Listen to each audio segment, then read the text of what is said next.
राम जय जय राम। श्री राम जय जय राम। श्री राम जय जय राम। श्री राम जय जय राम। श्री राम जय जय राम। सच्चिदानंद भगवान की जय। सतगुरुदेव भगवान की जय। श्रीमद् भगवत गीता में भगवान श्री कृष्ण ने सीधा सीधा अर्जुन को कहा है, अश्रद्धया हुतम दत्तम तपो तप्तम कृतम यत् असत इत उच्यते पार्थ। ये सब झूठी मामले हैं। अगर तुम अश्रद्धा से भागवत सुनते हो, अब अश्रद्धा क्या है भागवत सुनने में? आप भागवत सुनने किस लिए जाते हो?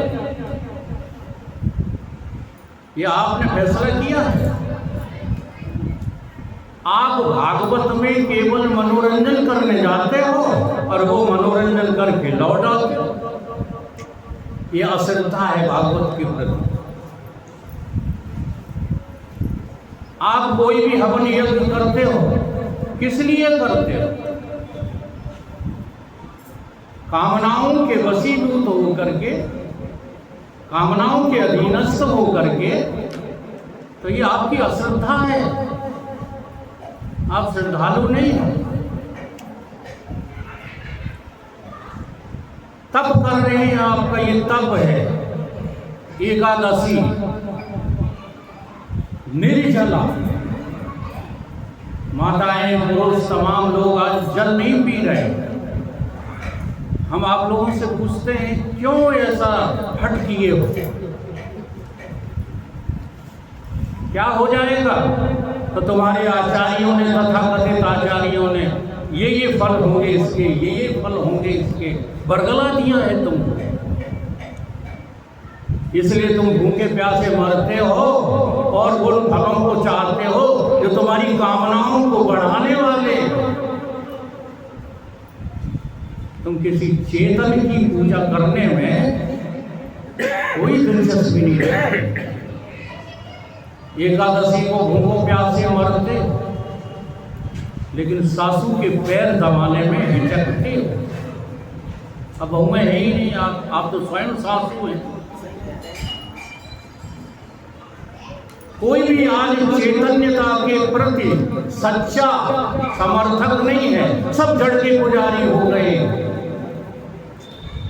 जड़ वस्तुओं की पूजा।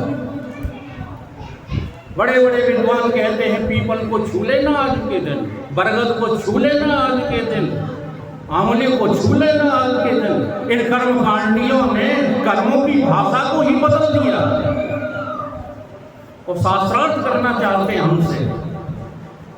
शास्त्रार्थ करने के लिए पहले सच्चाई से जीवन यापन करना पड़ेगा। इस धन से तुमको विरोध करना पड़ेगा। इस बल से, इस वाणी से, जिसका तुम अहंकार लिए घूम रहे हो, इसे हटाना पड़ेगा। तब हमारे भीतर से जो है सच्ची वाणी निकलती है। तो अश्रद्धा से जो है व्रत रखती हो। व्रत का सीधा सीधा मतलब होता है विराम। जो कुछ कर रहे हो तुम दुनियादारी में, उस सब से विराम ले लो, हट जाओ उन सब से। यह है व्रत का अभिप्राय। आध्यात्मिक भाषा तो जो है समझ में किसी के आती नहीं है कि एकादशी का क्या लक्ष्य है। 10 इंद्रियों के ऊपर जब तुम विजय प्राप्त कर लेते हो, अब 10 इंद्रियों के ऊपर विजय प्राप्त करने के लिए जरूरी है भगवा वस्त्र पहनना, जरूरी है। तो आप सब लोगों को भगवा वस्त्र पहनाए जाएंगे, तभी एकादशी हो पाएगी। जिस एकादशी का जिक्र हमारे उपनिषद करते हैं वो तभी हो पाएगी। या माला डाल करके या जटाएं बढ़ा करके तिलक लगा करके कौन सा उपाय है एकादशी के व्रत का पालन करने का? सीधा सा उपाय नहीं बताओगे। तुम्हारी 10 इंद्रियां हैं, उन पर नियंत्रण रखो, रोको मत, नियंत्रण रखो, भेष न बदलो, नियंत्रण करो। हम इंद्रियों का और मन का कहना मान करके वो संसार के उन्मुख हो गए हैं। संसार के भोगों को हम त्यागना नहीं चाहते। व्रत काय का रखते हो? एकादशी का। ये व्रत नहीं है, इसमें शास्त्र सम्मति नहीं है, इसमें वेद सम्मति नहीं है। वेदों के श्लोक याद कर लेने से कोई वेदज्ञ नहीं हो जाता। इन वेदों के शास्त्रों के आशय को, प्रयोजन को, विषय को, संबंध को, अधिकार को हमें समझना पड़ेगा। इस संसार में पशु पक्षी 84 लाख योनि को छोड़कर अगर कोई मनुष्य भगवत कृपा से तन को प्राप्त कर चुका है, ज्ञान का अधिकारी है, भक्ति का अधिकारी है, निष्काम कर्म का अधिकारी है। निष्काम कर्म करोगे तो भगवान की भक्ति की तरफ आसक्त हो पाओगे। अगर कामनाओं से भरे पड़े रहे, कथा सुनाकर पैसे लेते रहे, तो श्रीमान जी तुम खुद नहीं हो कर्मकांडी, औरों की तो बात छोड़ो। निष्काम कर्म किसको कहते हैं? भगवान कृष्ण निष्काम कर्म की परिभाषा क्या बता रहे हैं? यज्ञ अर्थ कर्म करने का नाम निष्कामता है। हम अपने अर्थ काम करते रहते हैं, हम कामनाओं की पूर्ति में लगे पड़े रहते हैं। सत्संग का भी बहाना होता है कामनाओं की पूर्ति में। सत्य किसको कहते हैं? अविनाशी तत्व का नाम सत्य है। अविनाशी तत्व के संग का नाम सत्संग है। अब उस अविनाशी तत्व की चर्चा जिस समाज में, जिस महफिल में, जिस समुदाय में न की जाए वो समुदाय सत्संग है।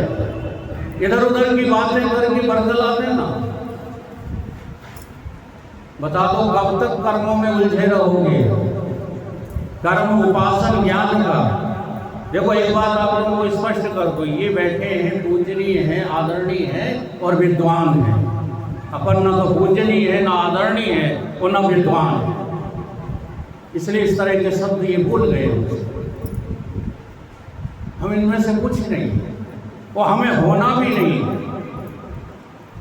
लेकिन हम इतना जानते हैं कि जो हम हैं वो हजारों पंडित, वो हजारों शास्त्री, वो हजारों भेष वाले सन्यासी नहीं, वो हम हैं। ये आपका अहंकार ही तो कह रहा है। अहंकार नहीं कह रहा है, ये सच्ची जानकारी कह रही है। तुमको अहंकार इसलिए दिख रहा है कि तुम अहंकार में जी रहे हो।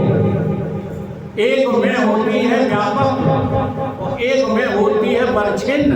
जो परछिन्न में जीते हैं उन्हें सारी दुनिया अहंकारी दिखाई देती है, और जो उस असीम में जीना सीख जाते हैं उन्हें कोई अहंकारी दिखता ही नहीं। सीधी सीधी सी परिभाषाएं तुमको आती नहीं, इसलिए हम जो है दोषारोपण करते रहते हैं। और ये दोषारोपण करना तो बहुत आसान काम है, क्योंकि तुमने उन लोगों को देखा है जो रास्ता चलते तुम्हें वेदांत सुनाते हैं। इसलिए हर व्यक्ति को वहीं पर हम तौलने लगे। जिसने सारा जीवन इस संसार को ठोकर मार के जिया हो और उसे कोई सिखाने आए कि हमसे सीखो कि तुम अहंकारी हो, हमें किसी का भय थोड़ा ही है, हमें किसी की लाज थोड़ी है। मीराबाई यही तो कहती है कि सारी लाज खोती मैंने, हम मुझे किसी से लाज पर्दा नहीं करती। साधुओं का साथ पकड़ करके हम निर्लज्ज हो गए, हम निर्भय हो गए, हम निष्कलंक हो गए। ये हमारा अभिमान बोल रहा है। सच्ची जानकारी भीतर से होती है। बाहर की जितनी शास्त्रों की पढ़ा पढ़ी है ये सब तुम्हें ठगने के लिए है। भीतर से उज्जवल हो जाओ। भीतर वाली बात तो ऐसी है। एक सूत्र जो है सुनाते हैं, ज़्यादा समय नहीं लेंगे। वो पंडित जी छेड़ देते हैं बार बार, इसलिए विषय बढ़ाने की जो है चेष्टा करने लगता हूँ। नहीं, मैं विषय बढ़ाने के चक्कर में नहीं रहता। मेरे को 10 मिनट दे दो, 10 मिनट में पूरी बात कह दूंगा आपसे। 1 घंटा दे दो, 1 घंटे में कह दूंगा। और मुझे तो जो है इस समाज में ब्रह्म ज्ञान की जो है प्रचार प्रसारता करते करते 60 वर्ष बीत गए। परिणाम में हमने यही देखा, कोई पंडित जी हमारे लिए नए नहीं हैं। ऐसे हजारों पंडित आकर के हमको गालियां देकर चले जाते। मैं गालियां नहीं दे सकता। ये गाली ही है। हमारे समाज का बहिष्कार करना गाली है। आते हैं चले जाते हैं, मुझे क्या लेना देना। न मुझे उन वेद शास्त्रों से मतलब है। हाँ, मतलब था एक दिन जब हम अधूरे थे तब उनको हम चाटते थे, खूब चाटते। लेकिन सद्गुरु कृपा ऐसी हुई कि पूर्णता की झलक आ गई। अब हमें किसी वेद शास्त्र की आवश्यकता थोड़ी। अच्छा, आप ही बताओ, फल कारण फूली बन रहा है। आम में जो गौर आता है वो किस लिए आता है? आम के लिए आता है। और आम जब लग जाते हैं तो गौर की जरूरत है। ठीक इसी प्रकार से ये वेद शास्त्र उपनिषद पुराण आदि आदि इनमें बहस करना अभी लोगों को पता ही नहीं है। ये बहस करने के लिए होते ही नहीं। इनसे तो जीना सीखा जाता है, इनसे तो परम लक्ष्य को प्राप्त किया जाता है। तो एक श्लोक लेंगे, उसी को समझाएंगे थोड़े से समय में। कल का समय है तो कल चर्चा करेंगे। योगे भूमा तत् सुखम न अल्पे सुखम अस्ति। इसमें 2 शब्द आए हैं। एक भूमा शब्द आया है, एक अल्प शब्द आया है। अब इसको ठीक से आप लोगों को समझना। अल्प उसको कहते हैं जिसमें भोक्ता होता है, भोग्य होता है। जहाँ जहाँ द्वैत होता है वो सब अल्प है, वो कभी पूर्ण हो नहीं सकता। इसलिए कर्म का रास्ता अल्प है। क्यों? क्योंकि बिना 2 के कर्म होगा ही नहीं। देख लो, भक्ति का रास्ता अल्प है। क्यों? क्योंकि वहां 2 है। मैं बहुत सच्ची बोलता हूं। और ज्ञान का रास्ता भी अल्प है। क्यों? वहां गुरु और शिष्य 2 होते हैं। इसलिए रास्ता एक भी पूर्ण नहीं है। पूर्ण पर पहुंचने के लिए ये अल्प रास्ते हैं। तो जब तुम अल्प में रहोगे तो तुमको व्यथा रहेगी। अल्प में 2 बातें होती हैं, जरा देख लो कि अल्प में या तो तुम जो है ज्यादा सुखी होगे या कम सुखी होगे। देख लो, अल्प में या ज्यादा जानकार होगे या कम जानकार होगे। जहां भोक्ता और भोग्य, कर्ता और कर्म, दृष्टा और दृश्य, जहां जहां 2 होंगे वहां वहां अल्प होगा। वहां पूर्णता है ही नहीं। इस अल्पज्ञता में 2 तरह के लोग समाज में पाए जाते हैं, देखने में आ रहे हैं। एक वो लोग हैं जो धनवान हैं परंतु दान देने की इच्छा ही नहीं करते। धनवान हैं, शास्त्र में ये लिखा गया है कि तुम्हारे पास जो भी अर्जित हो जाता, पहले तो कभी भी अधर्म से अधार्मिक रूप से, मैं बार बार कहूंगा, बुरा चाहे जिसको लगे, आज भागवताचार्य अधर्म का पैसा कमा रहे हैं। इसलिए पहले तो आपको पैसा धर्म का अर्जित करना है, धर्म से पैसा अर्जित करना है और धर्म से ही उसका जो है आपको पान करना है और धर्म ही के लिए उसका दान करना है। हम लोग दान करते हैं अहंकार के लिए, चलो फुर्सत में हो गए, रिटायर हो गए, भागवत करा लो। क्यों साहब अभी तक क्या करते रहे? भागवत कराई जाती है या भागवत को जो है पान किया जाता है? अब भागवत कराने में 10 लाख 20 लाख 30 लाख खर्च हो गए, एक अहंकार खड़ा हो गया, अमुक आदमी ने, अब तो ये कहते हैं अमुक आदमी ने 10 भागवतें करा, इससे पुण्य होने वाला है। क्योंकि तुम अभी अल्पज्ञता को समझते ही नहीं। जहां जहां द्वैत है, देखो मैं ज्ञान का समर्थक नहीं हूं, ज्ञान में भी द्वैत होता है। जब तक ज्ञान मार्ग है तब तक द्वैत है, जब तक भक्ति मार्ग है तब तक द्वैत है, जब तक कर्म मार्ग है तब तक द्वैत है। मार्ग पूरा हो जाता है, मंजिल के जो है उपलब्ध हो जाने पर कहीं द्वैत नहीं रहता। एको अहम द्वितीय नास्ति, चारों वेदों के 4 महामंत्र अहम ब्रह्म अस्मि यही कह रहा है, तत् तुम असि यही कह रहा है, अयम आत्मा ब्रह्म यही कह रहा है, प्रज्ञानम ब्रह्म यही कह रहा है। हम कभी मंजिल की बात को तो छूते तक नहीं। इसलिए बहुत सरल बात आपको बता रहे हैं, नाम का स्मरण साधना है, मंजिल नहीं है। जो लोग तुम्हें उलझाए रहते हैं, अनग आलस हो, हमें तो कुछ याद नहीं रहता, इसलिए हम विद्वान नहीं है, पहले ही कहते हैं। नाम जपत मंगल, अच्छा क्या कहा जा रहा है इस दोहे में? क्या कहा जा रहा है?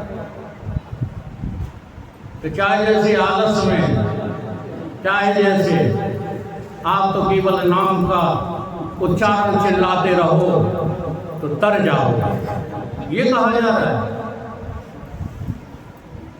अरे भैया बड़े गहरे शब्द हैं, और इन शब्दों को कोई समझाने की, समझते ही नहीं, समझाएंगे क्या? चेष्टा ही नहीं करता।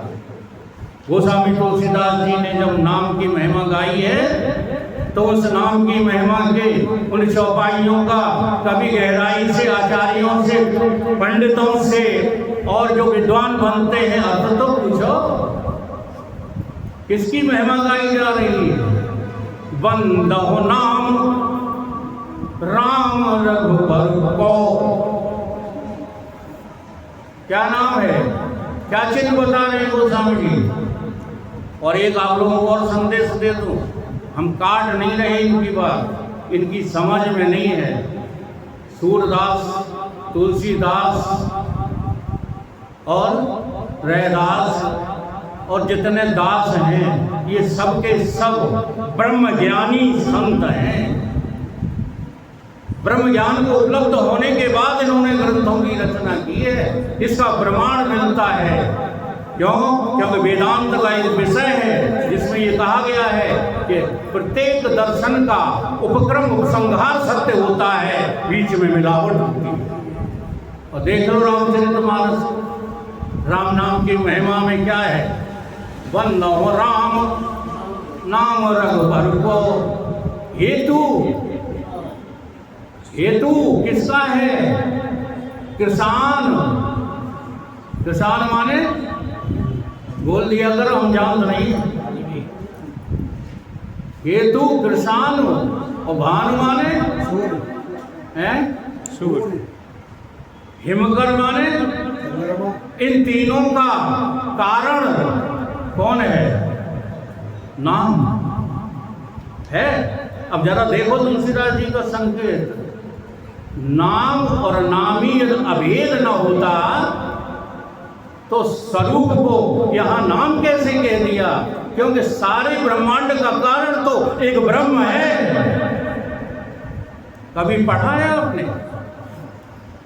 सारे ब्रह्मांड का, सारे जगत का उपादान और निमित्त भिन्नो अभिन्न कारण कौन है?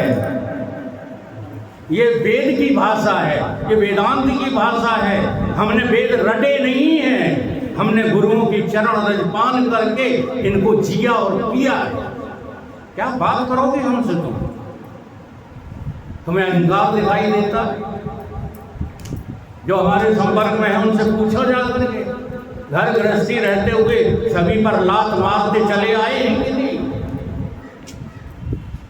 कौन सा पैसा हम अर्जित नहीं कर सकते थे? कौन सी नौकरी हम नहीं कर सकते थे? सभी अवसर दिए प्रभु ने, और एक भी हमको जो है प्रभु की बात जची नहीं। अब ऐसी जच गई है कि हम प्रभु के गुणगान करते करते हार रहे हैं, तो कोई सुन नहीं रहा। ये भागवताचार्य प्रभु के गुण नहीं गाते, ये तो अपना मतलब हल करते हैं। प्रभु का गुण तो एक ही है, तत्व तुम असी, इससे बड़ा कोई गुण नहीं है। अगर इसको पान कर लोगे तो चिल्लाओगे भीतर से अहम ब्रह्मास्मि, लेकिन जब तक पान नहीं करते हो तब तक तुमने ब्रह्म ज्ञान को सड़क छाप बना दिया। और सड़क छाप लोग जो ब्रह्म ज्ञान बोलते हैं उन्हीं को हमारे विद्वान लोग सुन करके घृणा करने लगते हैं। ये ब्रह्म ज्ञान सड़क छाप नहीं है। सड़कों पे खड़े होकर के तुम ब्रह्म हो, पकड़ लिया तुम ब्रह्म हो, ऐसे थोड़े ही ब्रह्म हो जाओ। वास्तविकता समझानी पड़ेगी। तो नाम क्या है? नाम हमारा स्वरूप है। केवल अक्षरों के समूह का नाम नहीं है। इसलिए सारे नामों में श्रेष्ठ नाम वेदों ने घोषणा की, ओम नहीं की। सारे नाम, चाहे राम हो, कृष्ण हो, सुरेंद्र हो, वीरेंद्र हो, विजयपाल हो, रणसिंह हो, राकेश हो, जितने नाम और रूप संसार में निकले हैं सब ओम से निकले। क्यों? ओम ही परमात्मा का सर्वोत्तम नाम है। इस ओम में सारे जो है विद्याएं, सारे गुण, सारा संसार, स्थूल सूक्ष्म कारण सब समाहित है। उस ओम की चर्चा हमारे सामने की ही नहीं जाती। केवल वाणी से राम राम चिल्लाते रहो और नियत कहाँ रखो? संसार के भोगों में, तो कभी भी एकादशी सफल नहीं होगी। एकादशी के व्रत का फल संसार के भोग, संसार की कामनाएं नहीं है माताओं। एकादशी के व्रत का फल है मोक्ष। और ये मोक्ष तब मिलेगा जब इस एकादशी को ठीक से समझ लो। हम समझने की कोशिश ही नहीं करते। 10 इंद्रियों के ऊपर नियंत्रण जब तुम्हारी मन का हो जाएगा और मन के ऊपर नियंत्रण तुम्हारा हो जाएगा, तुम्हें तो ये छिपाया जाता, बताया ही नहीं जाता कि तुम कौन हो। तुम स्त्री बनी बैठी हो, स्त्री हो। जरा विचार करके हमें बताना, जब स्त्री के शरीर में, माँ के गर्भ में आए, उससे पहले तुम स्त्री थे। माँ के गर्भ में तुम पुरुष हो गए, उससे पहले तुम पुरुष थे। अब इस श्रुति को छिपा लिया जाता। नेव श्री न भुवनेश न दिव्याम न वंशका यद्यक्ष श्री मादते तेन तेन सयुज्यते। तुम जहाँ जहाँ बैठ गए हो तहीं तहीं ये चिपक के रह गए हो। अब को हैं आप? ये तो समझ में आ जाती कि हम भगवान सिंह हैं। अच्छा, ये हमें समझाना है आपको? आप भगवान सिंह हो, ये बात हमें समझाना है आपको? ये तो समझते ही हो। हैं? आप गधे नहीं हो, आप घोड़े नहीं हो, आप पिक्चर नहीं हो, आप पक्षी नहीं हो, आप मनुष्य हो। ये बात हमें समझाना है। बोलो इसके और आगे की कि सभी मनुष्य जीव मात्र हैं, ये हमें समझाना है। अरे हमें तो ये समझाना है कि तुम साक्षात परमात्मा के ही स्वरूप हो और कोई हो ही नहीं। ये बात समझाने के लिए सत्संग होता है। इसी बात को छिपा लिया जाता है। सत्य की चर्चा चलती रहती है, रमण असत में रखते हो, फिर भला कहाँ सत्संग हुआ यदि असत से प्रीति हटा न सके। मान जाओ मनुष्य होने का एक ही तुम्हारा लाभ है, संसार के भोगों को कमाना, संसार में अपने को प्रसिद्ध कर लेना। अच्छा कोई भी प्रसिद्ध है बताओ? हम तुम्हारे पूर्वजों के बारे में पूछते हैं, माताओं के बारे में पूछते हैं। बड़ी बड़ी भली मानुष माताएं हमारे समाज में से चली गई हैं, बड़े बड़े अच्छे पुरुष चले गए हैं। क्या तुम किसी का नाम याद है आज तक का? बोलो। लेकिन मीरा माता का नाम भुला सकते हो? इस कारण से मीरा माता, अनसुईया माता, सीता माता, ये इस कारण से हैं कि द्वैत में जीते हैं। ये इस कारण से पूजनीय है, इस कारण से आज इनका नाम नहीं भुला हुआ है। नहीं, इन्होंने अपने आप को समझा और समझ करके समाज को समझाया अपनी लीलाओं के द्वारा। एक मेवा द्वितीयम न अस्ति, एक मेरे सिवा दूसरा कोई है ही नहीं।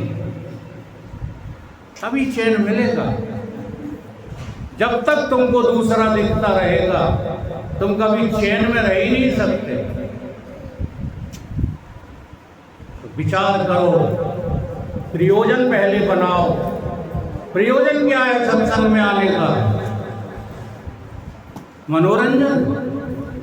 वकील साहब की बातों को सुनकर के बस 1 घंटे आधा घंटे, फिर बाद में चर्चाएं करेंगे भी बहुत खराब भूल गए, बेकार भूल गए।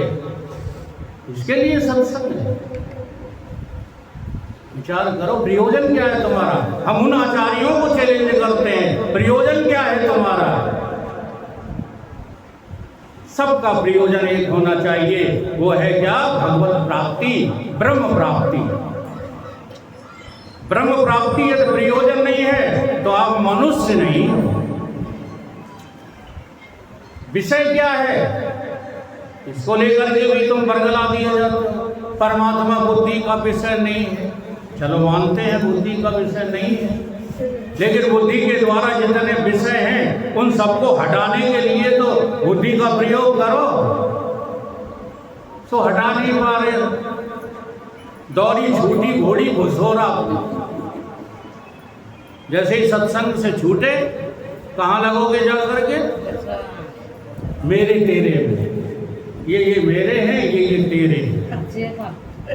बस इसमें लग जाओ।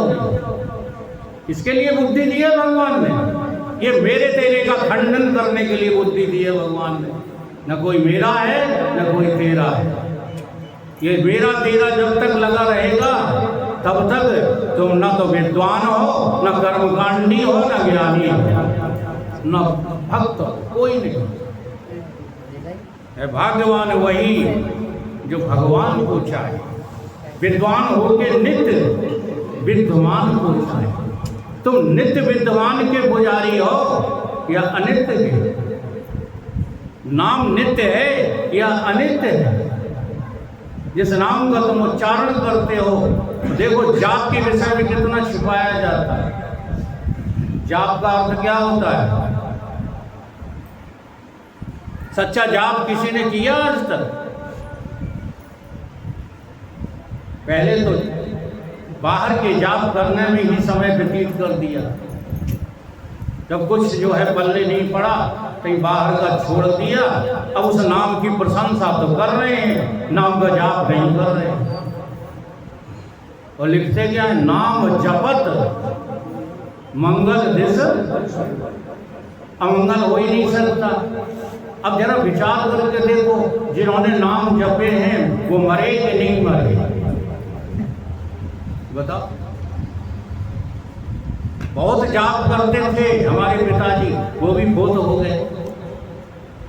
फिर ये चौपाई गलत हो गई, क्या इसका कोई आपको अर्थ सही पता है? नाम जपत मंगल दिस दस,